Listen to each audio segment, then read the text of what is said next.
Okay, we're back. Hey, ooh, did you watch that whole game? Because it happened in between the intro and this recording. Alright, so you just saw 4-player game of Yep. Villainous, and you can play again up to 6. You can play all the characters. I think 5 and 6 players is where you use that token that won't let people pick on the same person over and over. There's a 5 to 6 players. There's a token that we showed you earlier.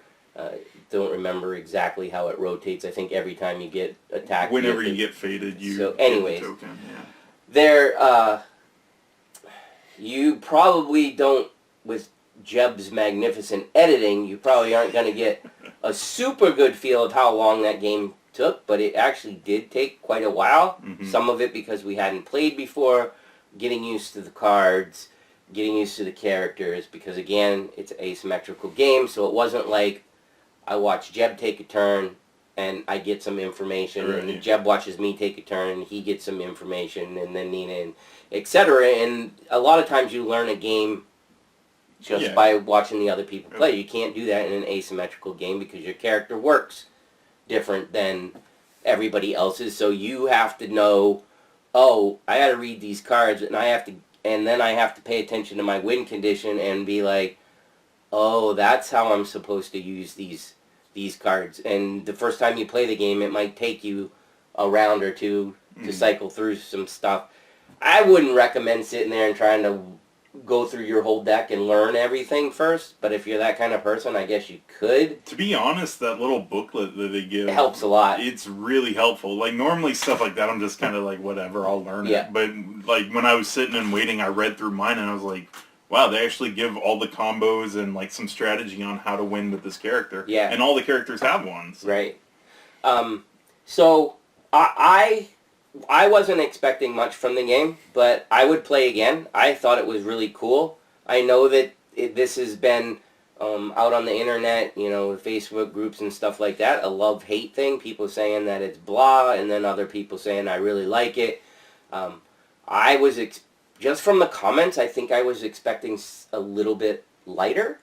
Oh yeah, me too. I thought, even when I read the rule book, I was like, oh, it's not that complicated. All you do is move your person, you do the actions, and then you draw cards. And I was like, this game's going to go by really quick, and it's going to be super simple, and I'll be like, it was meh. And that's kind of what when I read the rules, that's kind of the same thing. I was like, well, you have 4 spots, you move, and oh, okay, I can cover somebody's spot a little bit. But you don't realize how much that affects until you've got, like, 3 cards on your board or whatever. I mean, or even 1, because they're so different that, you know. And they're targeted to hurt you in, like, your villain is, like, has its own specific things that, like, makes it unique, and is kind of like, oh, I have this ability, like Ursula's able to make contracts and stuff, but then there's cards in the Fate deck that come in and, like, screw with the contracts. So it's like other people don't experience what you're experiencing, and you're like, I gotta adapt to this. And along the same lines, like, my character, Prince John, was the money guy, right? I had 1 spot that couldn't be touched for money. So if you remember the rules of the game, 1 spot that does something, that's only every other turn that I can touch it. And that's assuming I don't need to do something else. Because towards the end of the game, if you're trying to stop somebody, you got to hope that you have one of the Fate spots open. And if you don't, you're hosed, or you're letting the other person win. So there was a lot more going on than I think both Jeb and I expected in the game. Along those lines of talking about the characters, I thought Jeb mentioned a little bit in the intro that we both thought with the characters that we saw in play that they did a real good job of bringing out the theme of the movie and the character and the heroes in the Fate decks. Yeah, when I first started seeing, like, the Fate cards come out, I was like, oh, that's pretty cool. They're same characters from the movie, yeah. And then I think Haley pointed it out with Ursula when Nina was doing stuff with Ariel and having to take her, like, you make the she had the contract, and then you have to, like, stick it on to the, like, she had to, once she got to the land, she, like, went away or whatever, and it's like, that's like the movie. Right, and then Prince John trying to take all the money. And then I had Jafar opening the cave and using the lamp and all that stuff. And Abu running around with the stuff. And then most of the Fate stuff that came out with me took the money back. So the whole robbing from the rich, they didn't really give it to anybody because there's nobody to give it to.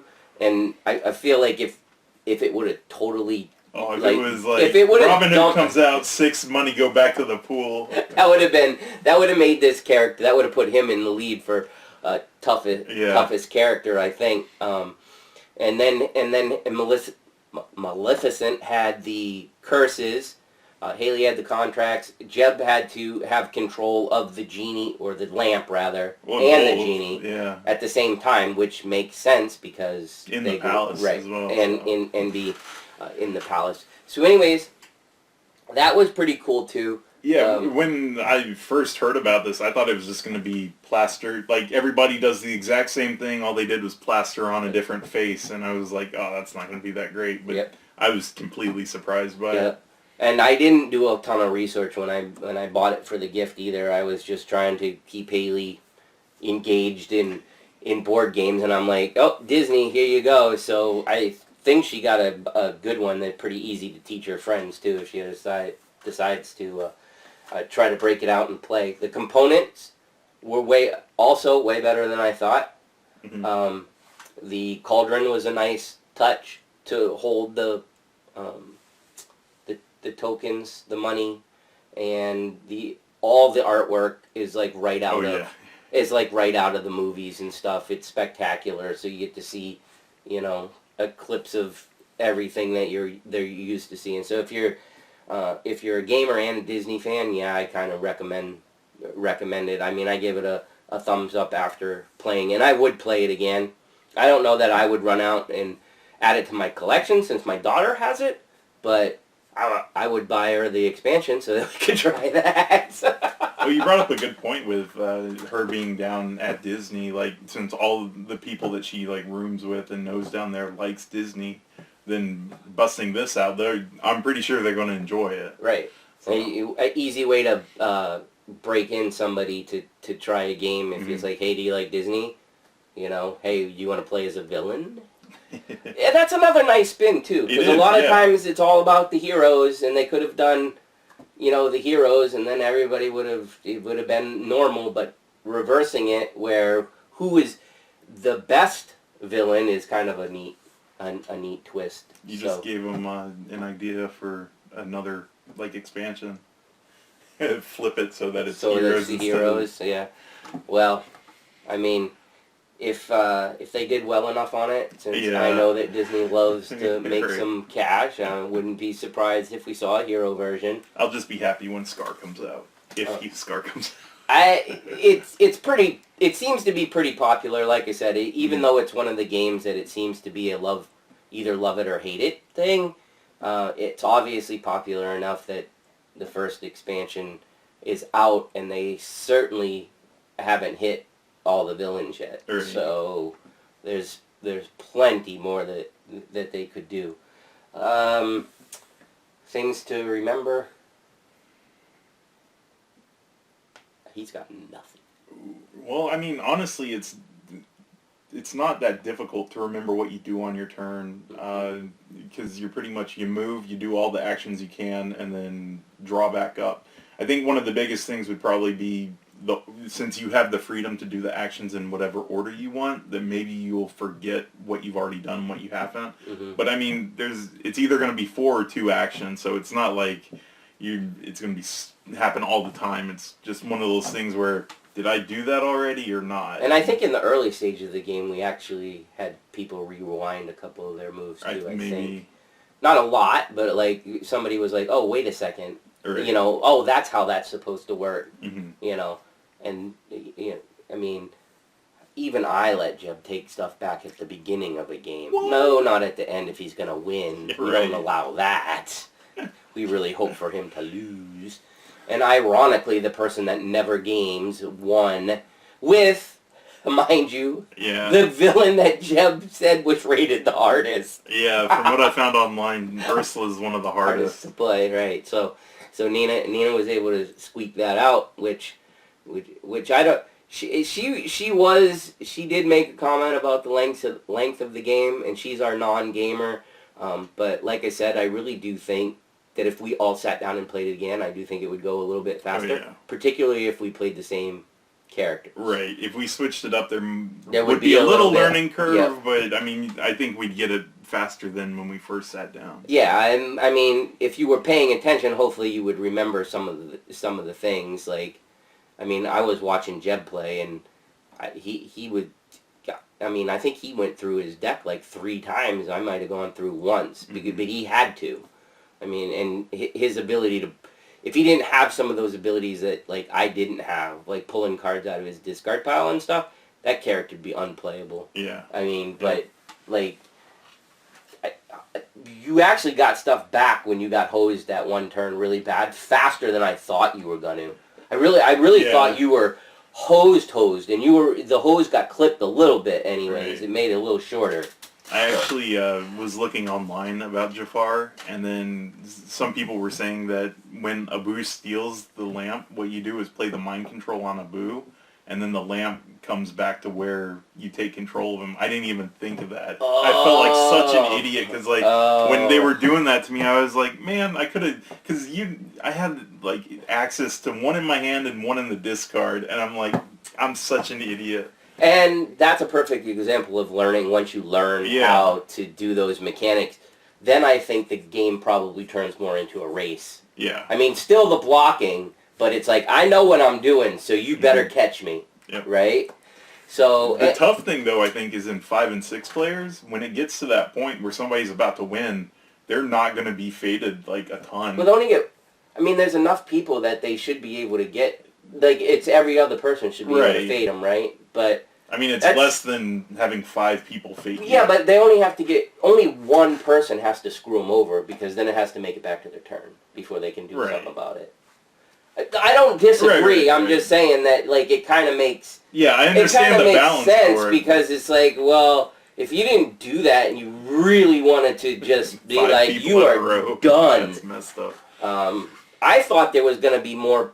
I kind of wondered why they didn't even put it in with a 4-player game, but then after playing 4-player, I was like, it's fine, because you do have to pay attention enough to the other people where it can't all be about ganging up. It really, well, it can be, but you're gonna let somebody else win. Oh, that was happening, because when we were focusing on you, Haley got her win condition set up, and we had to focus on her, and then it was me, and then... And I almost slipped one by at Jeb. I was sitting there with 15. I think it went all the way to Haley, and then he looked at my card, and I was like, darn it. So you can't let Mickey win. I know, it was awful. But anyways, if you can't tell, we were pleasantly surprised by the game.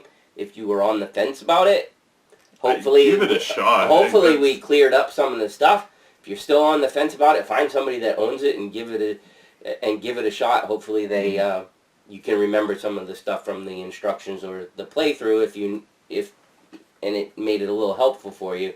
And you might find a little diamond in the rough here, because like I said, I don't think I was expecting an awful game. I was just expecting an okay. Well, he was expecting awful. I was expecting a lot of stuff I had seen before mashed with a Disney theme, and like not a whole lot of uniqueness, and there's way more than I thought. Oh, so. Yeah, I agree with that. So, again, like Jeb said, there's not a whole lot to remember in terms of the standard do everything in order. Kind of doesn't apply too much, other than make sure you move your figure first and then do whatever you can. I mean, and the only other thing I would say is pay attention to what card you have in your hand and try to remember what you got. Yeah. Because that's going to be really important in terms of how you're gonna play your turn. The discard action is very helpful, because if you don't have what you're looking for in your hand, you go to that, toss it, and get a new hand. Because if you just sit with the same hand, there is no drawing in the game aside from when you play cards or discard them. So it's like, I think when we did the practice round, I was just holding my 4 cards. I was like, oh, these are pretty good for late game. And then I was like, wait a second. I held 1 card forever, and nobody did the condition on me that I needed to drop it. And then you had a similar card, and it went off for you because it was another person needed. I think it said 3 allies, 3 or plus allies, and I'm like, how in the world can nobody? I mean, it was late in the game, like really late in the game. I finally discard the card, and everybody starts dropping their allies. I just kind of wanted to give it a table flip, but anyways, I guess we're probably rambling a little bit now. Yeah, so I think so. Not much else to say other than Disney, gorgeous, way better than we thought. If you guys want to see another go at it, I mean, there's still 2 players we haven't touched, and I assume the expansion. Evidently, this guy thinks we're going to Florida to play it. Yeah, I'm bringing it back to my daughter. In as of this taping, this will be in Florida in a week. So this guy just occurred to me as I was we're saying going to go to Florida to play this game, and we're going to pick up the expansion too and bring it down. Hey, with the pace that we play games, by the next time she comes back, up, we'll be ready. Yeah. So, anyways, that's it. Hope you enjoyed the gameplay. Subscribe to the YouTube channel. We have a Facebook page that pretty much links our YouTube channel, and we got a Twitter account, and we have a coffee cup if you want to throw us some change, and maybe we'll get some unslanting. We'll get an unslanting tripod, and they just use the microwave. Yep. Whoa. I want to keep that in if it looks as cool as what I just saw. Like the whole screen went really bright and then it came back to us. I don't even know what we said. You said, we were talking about the slanting camera and then the power. Oh, we were talking about the tip cut, if you want to throw us that. That would be some of the... I mean, it'd be nice to have... That's probably way down the line, but it would be nice to have camera lights too that were soft, so that we didn't. Oh yeah. So that we either. So you're not blinded by my forehead. So that we either don't glow or you can't see anything. Those are the options you have right now. I mean, it's called it's called videos in a basement with no producers. Okay. Hey, at least you could learn in games. Okay. Yeah, all right. So if there's anything you want to see us play, then just let us know, and we'll try to get to it. Oh yeah, and if we screwed up anything in here, let us know too, because unless I find it while I'm... Yeah, sometimes he finds it and it just pop up. But anyhow, that's it. All right. See you guys later. Boards and booze, booze and boards with Mickey and Jeb.